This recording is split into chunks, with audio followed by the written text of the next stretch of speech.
কোন বান্দা যখন তার ভাইয়ের জন্য দোয়া করে, ফেরেশতারা বলে আল্লাহ এই দোয়াটা যে দোয়া করতে থাকে তার জন্য কবুল করে নাও।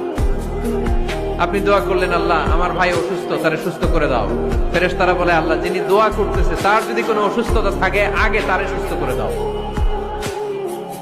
তাহলে অন্যের জন্য দোয়া করলে লাভ আছে না নাই?